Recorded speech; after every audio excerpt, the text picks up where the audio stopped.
Hey everyone, welcome back to On Purpose, the number one health podcast in the world. Thanks to each and every single one of you that come back every week to listen, learn, and grow. Now, today's guest is someone that I've been following on social media for nearly the past couple of years now, and I have loved her content, the way she presents ideas that are hard to understand in simple ways through incredible props and demonstrations.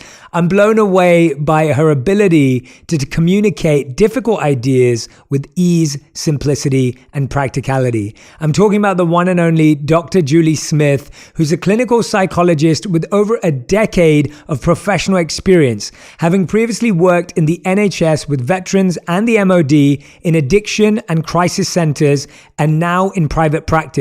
She's also an online educator and social media star, sharing bite-sized mental health and motivational videos online with a combined following of more than 3.5 million. In November 2019, Julie launched her TikTok account to make her services and education about mental health more accessible. During the COVID-19 pandemic, Dr. Julie's audience on TikTok grew astronomically as young people related to the videos she was making about mental health and her advice to use. Now, I am so excited because in front of me I have her first amazing book that's out called Why Has Nobody Told Me This Before? Everyday Tools for Life's Ups and Downs. I want you to go out and grab a copy. It's already a number one Sunday Times bestseller, a best-selling book. Please go out and grab a copy of this. Dr. Julie Smith, welcome to the show. Thank you for being here. Oh, thank you for having me. It's an absolute pleasure. I've been really looking forward to it. I know, we've been trying to make this happen for some time. Let's dive straight in. I want to understand what you saw as the greatest challenge of people that you were working with. When you looked at the root challenges of patients you worked with, clients you worked with, people you saw, people you spoke to, what are some of the biggest challenges that you think people are dealing with right now? When you look at the root, not the symptoms, not the leaves, but the root of the problem, the root of the tree. You know, that root of the problem can be different for everybody, but certainly what motivated me to begin all of this kind of stuff and step out of the therapy room a little bit was this sort of common theme of people coming along to therapy and expecting me to do something to them. So therapy was some sort of treatment that would be done to them because they felt at the mercy of how they felt. And a lot of people didn't have the education about how their own mind works and how their own body works to feel empowered by the idea that you can influence how you feel, that you don't have to be completely at the mercy of it. There are things you can do to help yourself. And often once people had that information, that was a real game changer because suddenly, hang on a minute, there are some tools I can learn that could help. And it doesn't have to be rocket science. It doesn't have to all be out of my hands. It's not something the doctor's going to do to me. It's not this kind of spooky, sort of magical thing that I can't do myself. So I think that really sort of fired me up, that there was a lot of information and education that is often provided within certain therapies anyway, that just is life-changing for people because it enables them to take their health into their own hands a bit more and not feel that they're at the mercy of it. Yeah, absolutely. I love that. I mean, that was such a great piece of insight because I think we all secretly hope that there's going to be someone out there who comes and solves all our problems, right? Whether it's a therapist or whether it's a partner or whether it's a friend or whether it's a mentor or a coach or whoever it may be.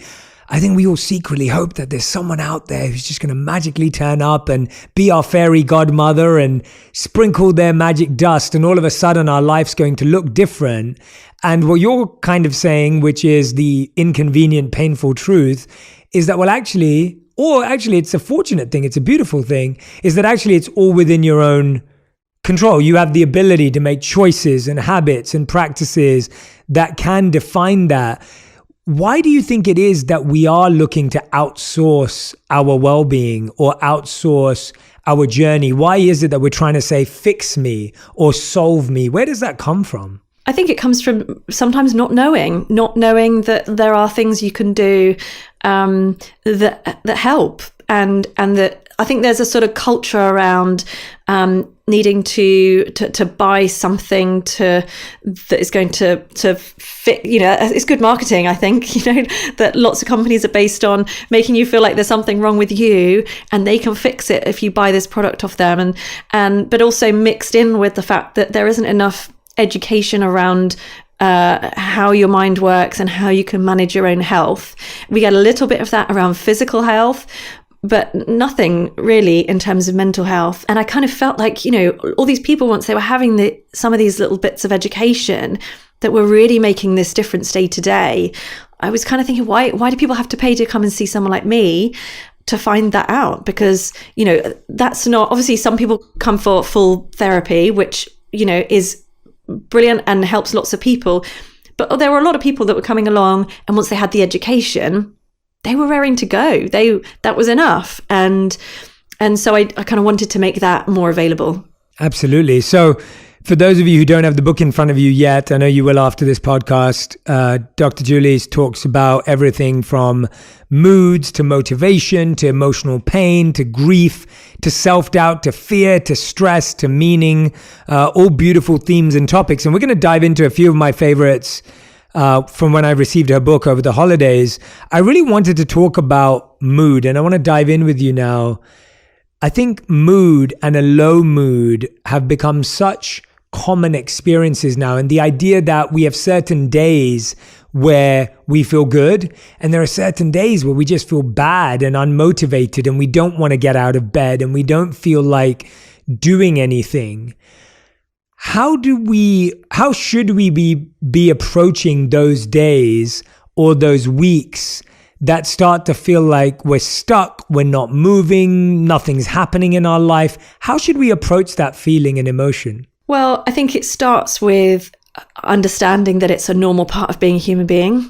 And I think that's often something that holds us all back is, there's this sort of, I don't know if it was something that's been sort of pushed by, social media or anything like that, but it's definitely online, is this idea that that somehow our default is one of happiness and contentment, and anything outside of that means you're getting something wrong, which is just absolute rubbish. That human beings are built to fluctuate, and emotions come and go. The pleasant ones come and go, and the unpleasant ones come and go as a part of that experience, and that's a normal.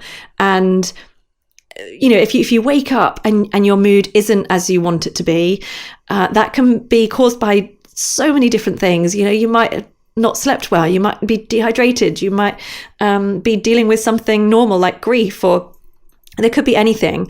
But if you wake up in that mood and then respond to that mood by telling yourself that you're failing at life because you're not as happy as everybody else, or look at that woman down the road who's always energetic and always enthusiastic, and she must never get a terrible mood like this, and what am I getting wrong? And we get into that narrative that pulls us further down that spiral, rather than allowing us to kind of acknowledge this feeling is here, allow it to be present, and allow yourself to also then question what could be causing this. So what are my needs? Are there any needs that are unmet, and can I meet those that could help? And sometimes it is just a matter of doing what you can to meet those needs, if you can identify any, and then allowing that to calm naturally. Yeah, no, I like the idea of meeting your needs, because I think what's really interesting about what you just said is that so many of us are almost judging ourselves or critiquing ourselves for running out of energy. And it's almost like looking at your phone on 3% and hating your phone for being on 3% battery life. And it's like, well, no, a phone is either going to be 100 or 90 or 80 or 70, and it's going to get to 3, or it's going to get to 1 if you don't recharge it. And it's the same thing with us. Like you're saying, that as humans, our emotions fluctuate, our moods fluctuate. We're either at 100% or we're at 3%, but we can't start hating ourselves at 3%. We can't start judging. We have to go, okay, I need to stop and recharge. I need to stop and take a moment. And that's where your question of, okay, what are my unmet needs? It's almost like, okay, well, what do I need to do to charge me? That feels like the right way to think about that. I think one of the biggest challenges, Dr. Julie, you've probably seen is that people trying to avoid low moods. We're trying to avoid feeling bad. We're trying to avoid feelings. What happens when you try to avoid an emotion or when you try to avoid feeling? What actually happens to us? Yeah, well, it can get quite extreme. If we have these kind of blocking behaviors. So if a feeling is aversive in some way, whatever it might be, if we as soon as we start to feel it or even see signs of it that it might be approaching, we put in those blocking behaviors. And so, I don't know, you might find yourself with your head in the fridge looking for something to eat, or you might find yourself, on Netflix, just watching program after program, or drinking, or whatever that blocking behavior is for that person, or maybe staying really busy at work, and trying to convince yourself, that you've got all this energy or whatever. But when you do that, when you block emotion out, what you can end up doing is blocking them all out. So I'll often have people who get to therapy after years of doing that, and they feel numb. And they not only have they managed to block out all these negative emotions, so life is less painful in that way, it's almost become more painful because they've also blocked out their ability to feel joy or pleasure or love. And they start to question, gosh, do I love my partner? I'm not interested in all the things that I used to find pleasurable. And there's this kind of numbness. And people imagine that, there's this sort of, emotions have this bad rap, don't they? Where they're apparently this kind of irrational mess that you need to stay away from in order to be a highly functioning individual, rather than it being a part of how we work. And so, by pushing all of those away and trying to stay away from them with the idea that we'll somehow be kind of logical beings, actually being devoid of emotion strips away your life in terms of your sense of meaning or your enjoyment from life. And so that idea that, if you block one emotion well enough, you'll also block a lot of others, and then you can really start to struggle. So a lot of what we do in therapy is, changing our relationship with emotion, is looking at how can we allow emotional experience to come and go, and not only accept it, but also welcome it. How could you allow fear or low mood or sadness to be there and let it be welcome in the present moment? That's just a bizarre kind of state of affairs, right? How, we've never been taught to do that. You're taught to kind of brush it off and pretend it's not happening and make it go away. And so it's a kind of new experience, and honestly, you'll know a lot about this yourself with, using sort of mindfulness to be able to practice sitting there and allowing experiences to come and go. Yeah, no, I think the biggest thing I took away from what you shared just there is this idea of blocking behaviors that seem like very normal behaviors, and they seem very easy and accessible, and they feel like they make sense. They look normal because a lot of people do them. And then when you really break it down and you go, oh yeah, wow, that's a blocking behavior. I'm actually trying to just numb myself from feeling things. And I love what you said, where you were like, well, actually, if you numb yourself from feeling something, you potentially could numb yourself from feeling anything, like everything, a lot of other positive emotions as well. And so by weakening your ability to feel pain, you actually weaken your ability to feel joy. And that idea is really fascinating, because that as a block is a block that we all know we don't want in our life. That's, I've loved that you've given me that reflection today, because I didn't necessarily connect the two in that way. When you talk a lot about motivation in the second chapter, and I'm glad that you touched on motivation, because I know, and I'm sure you get this too, I get so many DMs on a daily basis or messages saying like, I'm not motivated. What do I do? How do I find motivation? I don't feel any motivation today. And one of the sections in your book that I loved is called, How do you make yourself do something when you don't feel like it? And it's really funny, because someone asked me recently, they said, Jay, what do you think is the greatest skill you can have as a human? And I really thought about that. I was like, what is the greatest skill that you could have as a human? And the idea that came to my head was the greatest skill you can have as a human is being able to do something that's good for you, even when you don't feel like it, because that is the crux of life. Like, the amount of days that I wake up and actually want to go to the gym are very, very few. But do I feel amazing after going to the gym? Yes. Meditation's been a part of my life for a long time, so it's changed. I have a healthy relationship with meditation, but there are still days when I don't want to meditate, or I'm too tired or exhausted, or I'm too bored to go to sleep early. And so I'd rather think that maybe if I stay up a bit late, I'll be more entertained. And so I find that things that are good for me feel hard in the beginning, but feel great afterwards. And things that are bad for me feel easy in the beginning, but they're really bad for me afterwards. Talk to us a bit about how do we get good at doing things when we don't feel like it? Because I am completely with you. I think that's like an undefeatable skill that we all need. Yeah, absolutely. And I agree with what you were saying there. You know, it's that sort of motivation feeling, that sort of elevated energy, inspired feeling that you get is the feeling you get as you walk out the gym, not as you walk in generally.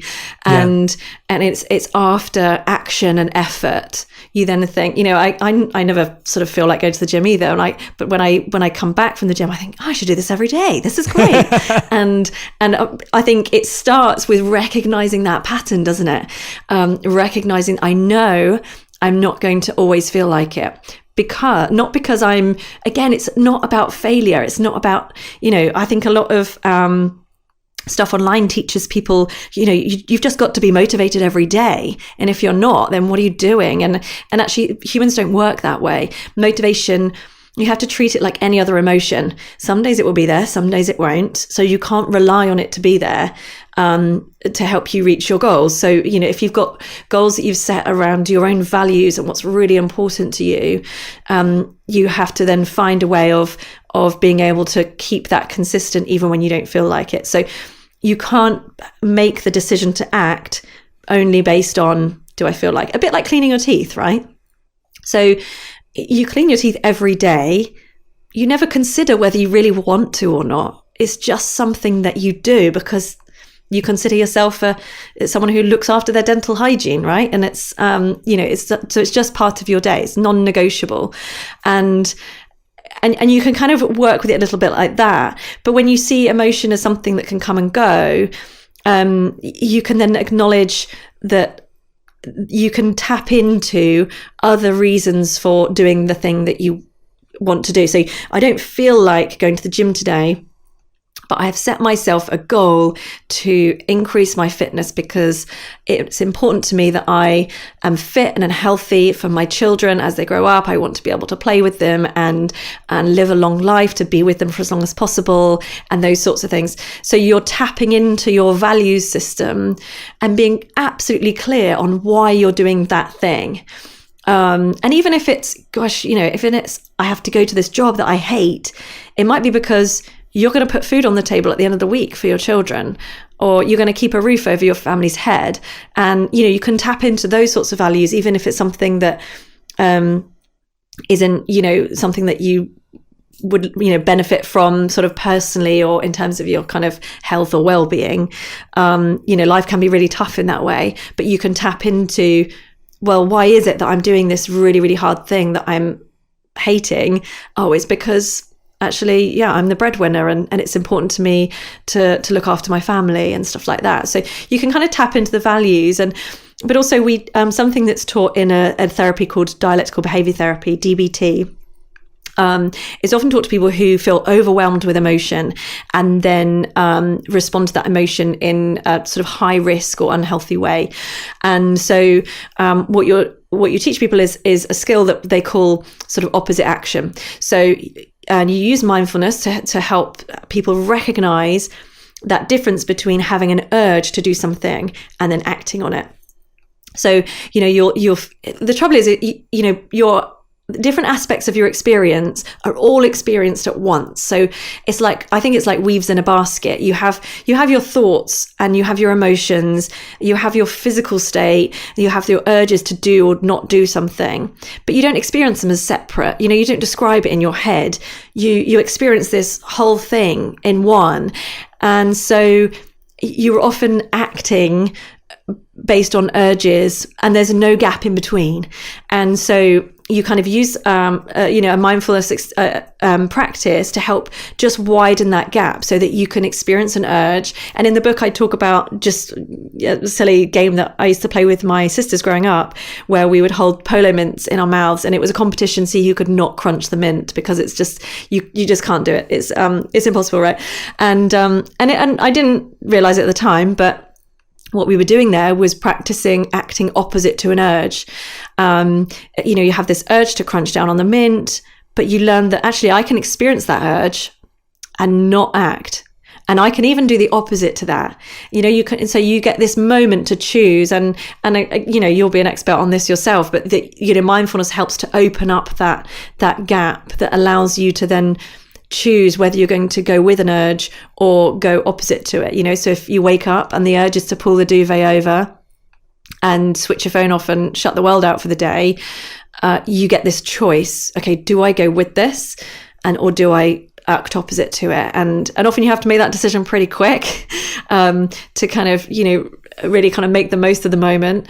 But it's a great thing. You can use things like the sort of the mint crunching competitions to just kind of practice being aware of that and in kind of light-hearted ways, so that you're more skilled at doing it when you most need it. Yeah, thank you for sharing those two massive insights. The first one was you talking about how we shouldn't rely on motivation. I thought that was such a great way of phrasing it, that we're reliant on motivation, and we can't be reliant on any feeling, because we're going to feel different every day.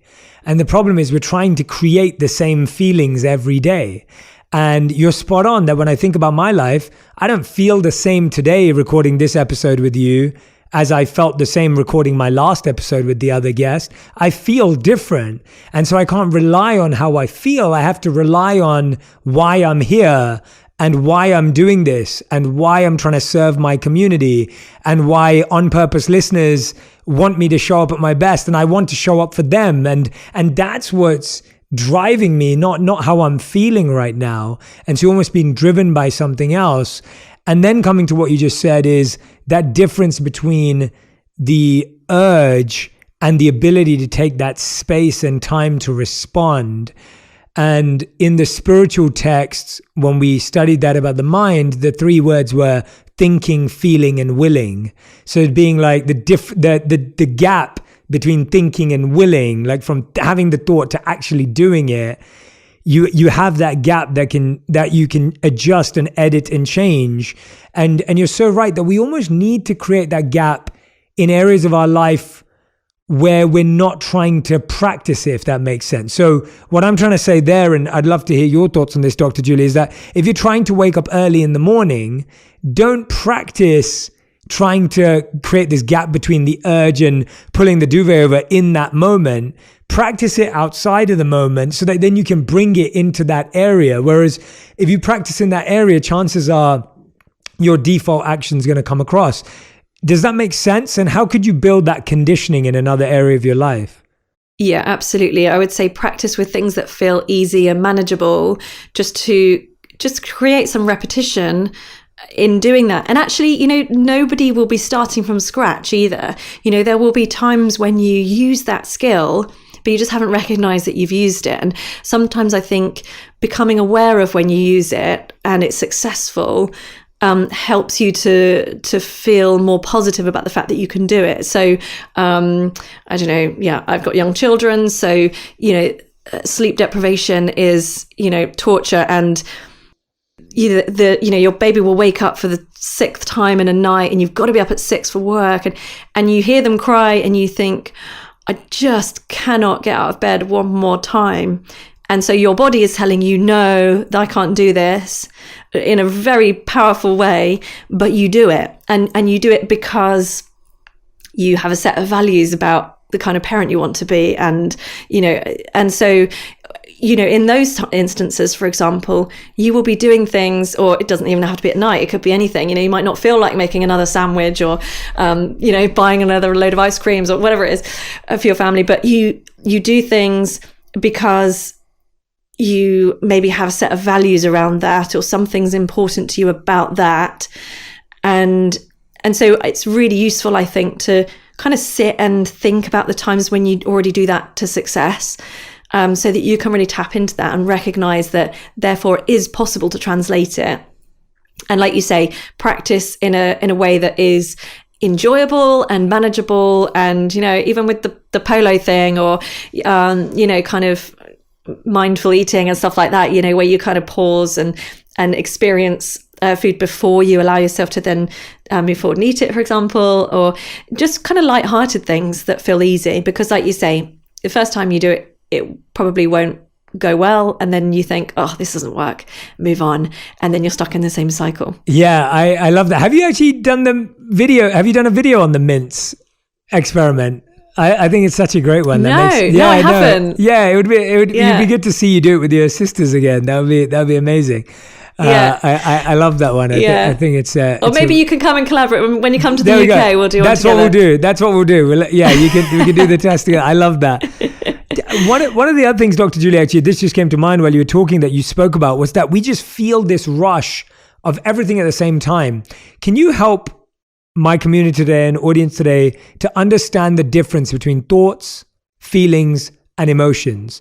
Because we feel them all, or we experience them all is a better word. We experience them all at the same time. And like you said, we don't label them effectively. We don't even know the difference. And we use the words interchangeably today. And that's probably not healthy either, because then when we I think language is just so important.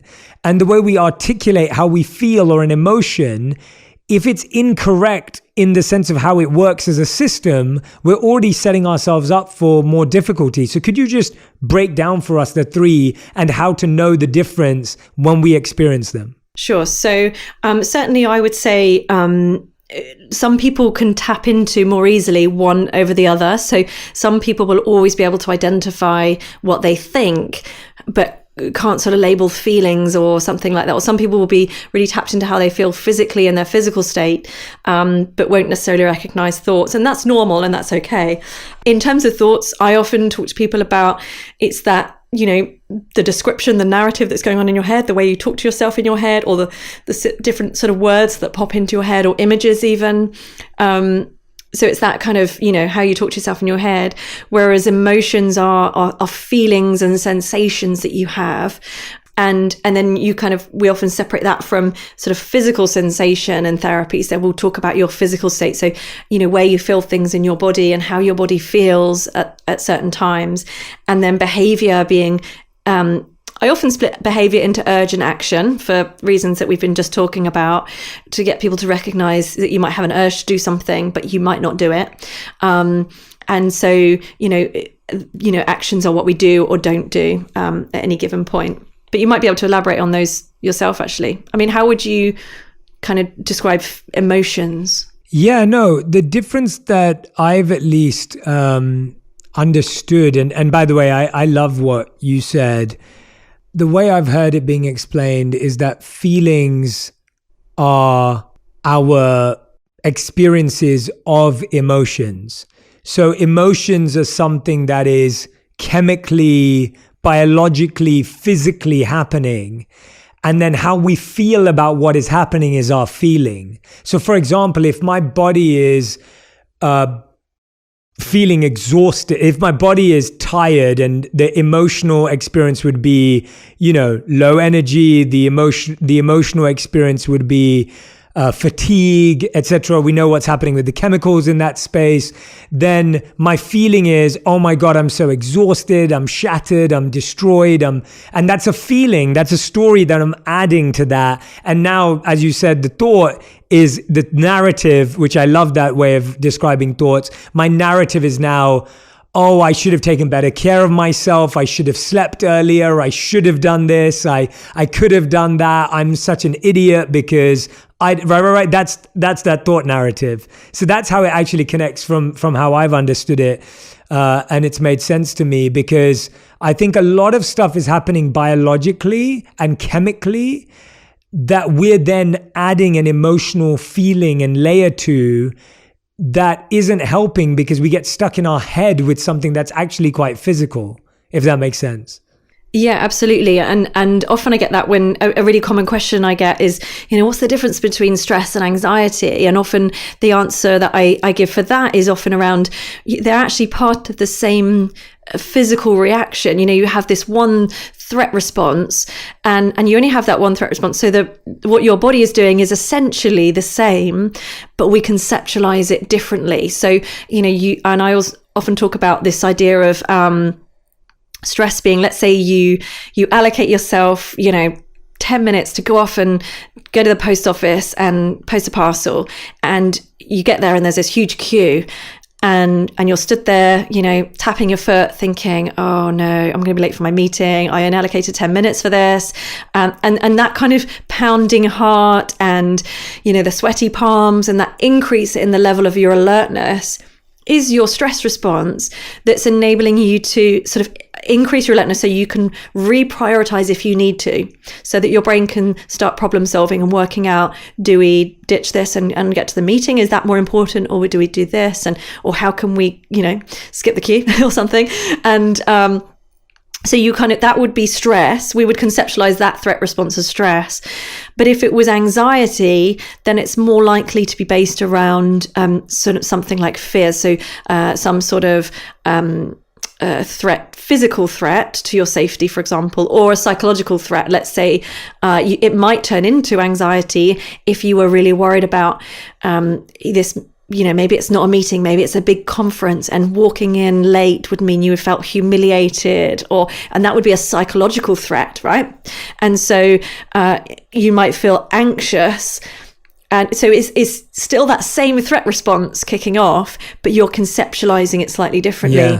Yeah. And when I was researching for the book, actually, I found some great research around sort of emotion vocabulary and granularity. So the ability to feel something and give it a label. And it really doesn't matter what that label is. It doesn't matter if it matches everybody else. It helps if it matches everybody else's, but it doesn't have to.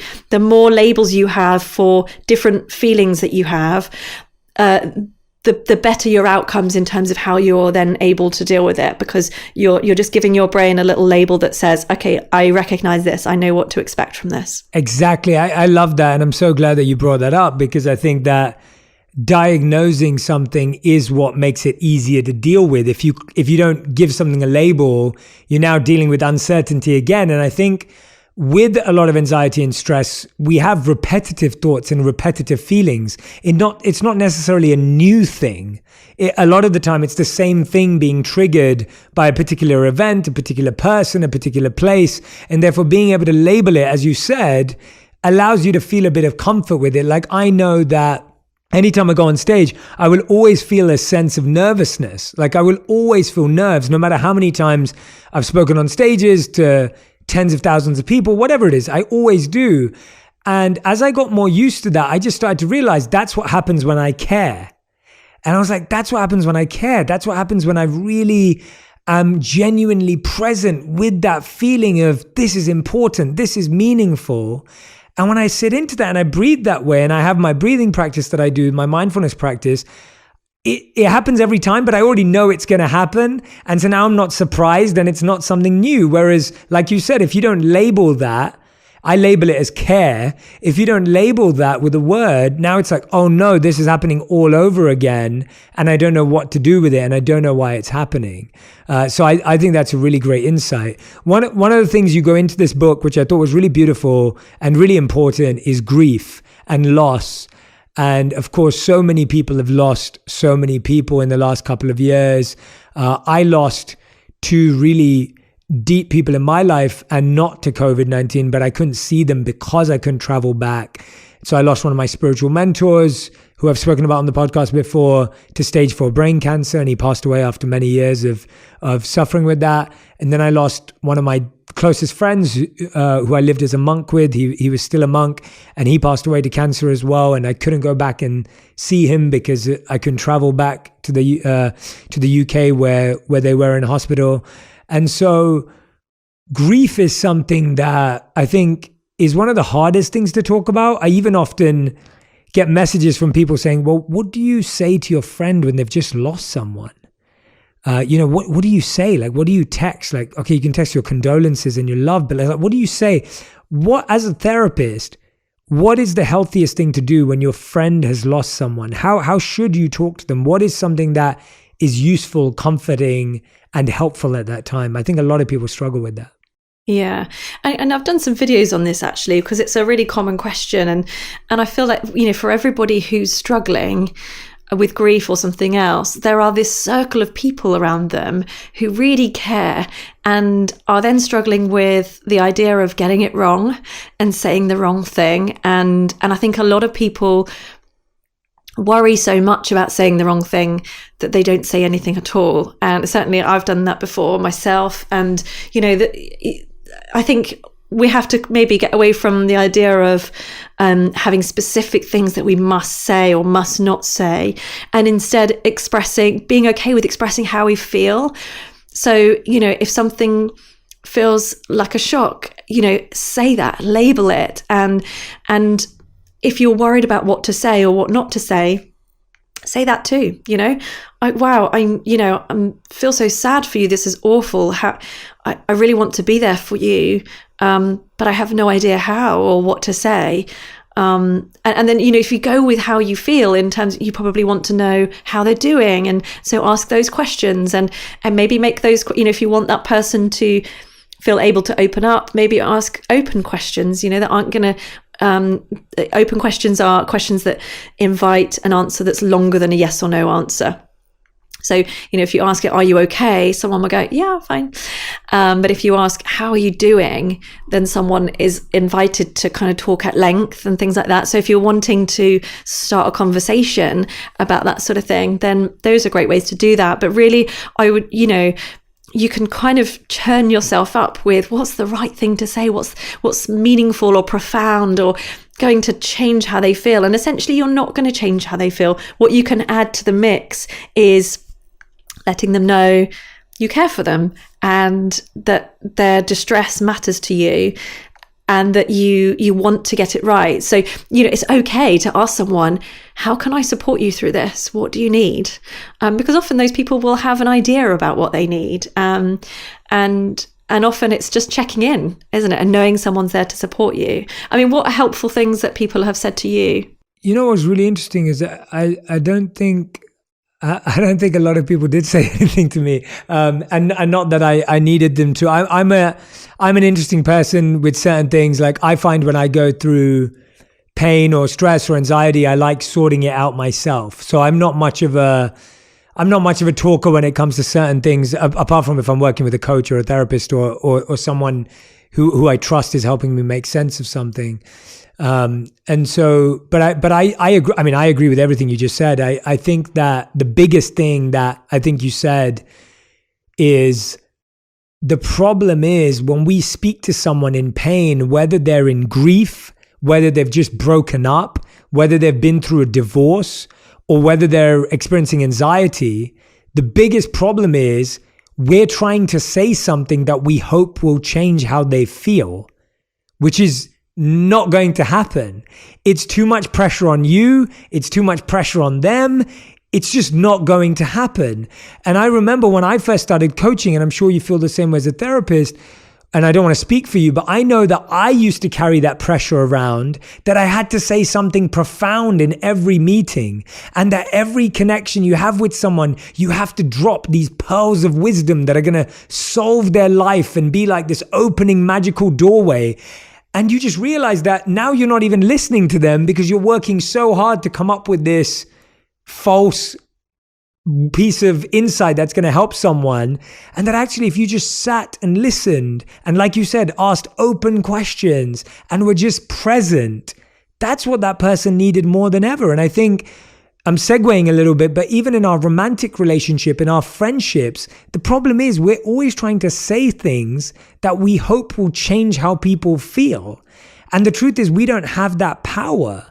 And trying to have that power creates so much pressure and burden on you that you feel so weighed down by it that, like you said, you don't say anything, or you try and say something and then you're upset that it didn't change how they feel. So that to me has been the biggest takeaway from what you just said. And hopefully I've just illuminated some of my thoughts on that. Yeah, I think, and it's interesting actually how things work in therapy. You know, someone might go to therapy for the first time and imagine that they're going to take this feeling in and the therapist will say something that will make it go away. And actually what you do as a therapist is sit with them in it. And, you know, you kind of, if someone's, let's say someone's, you know, in a hole, I think Brene Brown did this example really well when she did a sort of example of the difference between sympathy and empathy. And, you know, instead of kind of standing, looking down in the hole and saying, wow, that looks terrible. In therapy, particularly, what we do is get down in the hole with them and say, yes, this is really tough. How are we going to work on this together? And, you know, what's next? And so, you know, that there's this real, I think when someone is grieving, it's okay to just be with them through your pain, like through their pain. So there is no way that you can remove that pain. There's no way that you can bring the person back or make it disappear or fix it. But you underestimate the power of simply walking alongside someone through it and allowing them to just feel heard and cared for. Nobody really wants to be told what to do. They want to feel heard. They want to feel that they matter and that how they feel matters. And that in itself has such a profound impact over time. But, you know, building that kind of trusting relationship with someone is huge. So yeah, take away those expectations to be some kind of, you know, healer or, you know, fixer-upper, and just work on being a really good friend to someone. I want to segue a little bit, Dr. Julie, with what we were talking about, the idea of relationships and romantic relationships and love and breakups, because a lot of the emotions we feel, a lot of the feelings we experience are based on our relationships around love.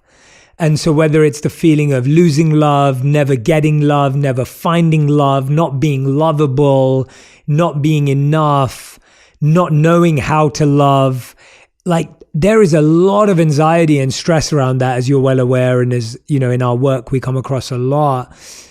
When you look at that, when you look at the feeling of, I am trying to find someone to solve the void I have within myself, or the idea that if I find someone, then I'll be complete. If I find someone, then I'll be whole. How do you work with some, and I know that it's case by case, and of course I'm giving a broad question, but with that, how do you work with someone who you notice that is a trait that they have? Like, how do you work with that kind of an individual who has that kind of a trait?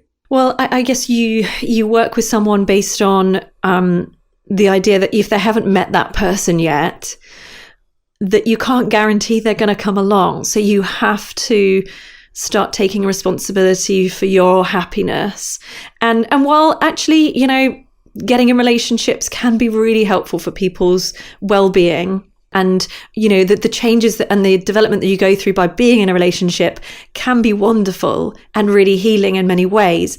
But you don't ever want to put the responsibility for your own healing or your own happiness in that other person's hands. So I would say, you know, in working with someone who was maybe kind of dealing with that idea that they were sort of waiting for someone to come along in order for them to then be happy, it would really be about looking at growing your life as it is now and making that more meaningful for you, more purposeful, based on your own values, and really looking at that relationship with the self. So looking at how, you know, if someone sort of feels unloved, for example, how are they treating themselves? You know, what are they not being caring and loving to themselves or treating themselves well? And so a lot of therapy would be looking, you know, reflecting on that relationship. But there's a lovely therapy called cognitive analytic therapy, it's CAT for short. And that looks at how the relationship, the early relationships you have in life, so with parents and siblings, can then be reflected in our relationships that we have as adults. So you might have been in no family situation is perfect. So there will have been situations that weren't ideal at some point. And as a child, you would have worked out how to get through those and how to survive them psychologically with certain safety behaviors, for example. Let's say a parent was sort of inconsistent with love. You might have learnt to be a real people pleaser to make sure that you made sure they felt okay so that you could feel acceptable. And then you get into relationships as an adult, and that habit of being that people pleaser continues perhaps, but then causes you to do that to your own detriment. So maybe you're working so hard on being astute to everybody else's feelings and making sure that everybody else is happy that actually it's making you ill because you're not looking after yourself, for example. So, and those therapies can be really helpful in looking at where did this cycle come from, and if it's something around looking for somebody out there so that you can finally be happy, then you can really break that down to where's that coming from, and how can I fix that cycle in a different way so that I'm not dependent on this person coming along and fixing it. Yeah, that's so great. So often we're fixing the wrong end of the cycle, right? We're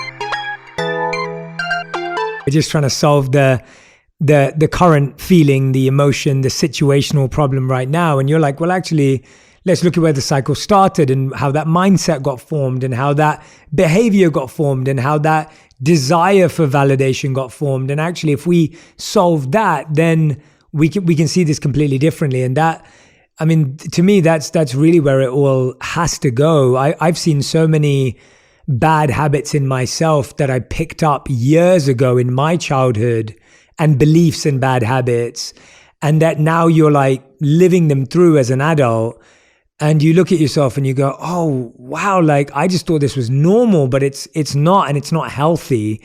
And so how can I work on that now? And actually tracing it back gives you a sense of separation from it as well, because you go, oh, this isn't me, this isn't mine, this isn't who I am. This is something I picked up along the way. And that distance is really helpful to say, this isn't me. This is not all about me. Doesn't mean you're blaming it on someone else, but you are saying that, let me distance from this so I can actually deal with it and work through it. When you wrote this book and you titled it beautifully, Why Has Nobody Told Me This Before? Where do you think mental health and well-being are going over the next few years? When I think about things like Web3, the metaverse, when I think about, obviously, social media is continuing to grow, when I look at even people like yourself who've, obviously been able to communicate these ideas so phenomenally well through TikTok, we both know that social media can be an amazing tool to reach out to people, to connect with people, to serve people, to help with people. But when you see people navigating their mental health and well-being moving forward, what do you think are sustainable daily practices that we need to implement in order to live in a world that is technologically accelerated and advanced and isn't turning around? It's going to sound really boring, but a bit of self-awareness, which can come through things like journaling, something quite simple like journaling experience that allows you to stop and reflect on experience.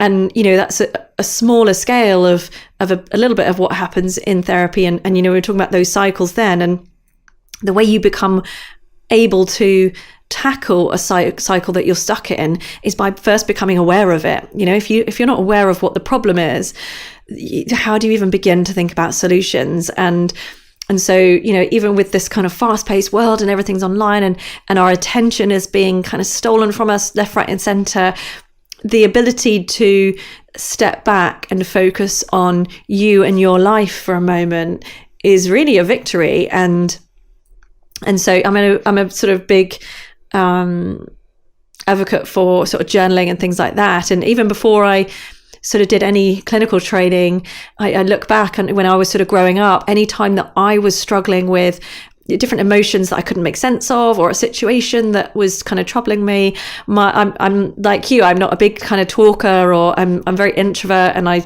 spend time alone. My thing would be write it down. And if you write for long enough, you can begin to sort of make more sense of a situation. And that's really what we do in therapy when we're talking about those cycles. We literally map them out. So we write out what happens then, what happens next, and then it comes back around. So you literally get yourself a map in front of you. And by doing that, you get this separation. So, in the age of kind of social media growing, or all the problems that might come with that, you're only able to tackle that and make conscious choices about what you want for your life if you are able to step back and consider the problem first.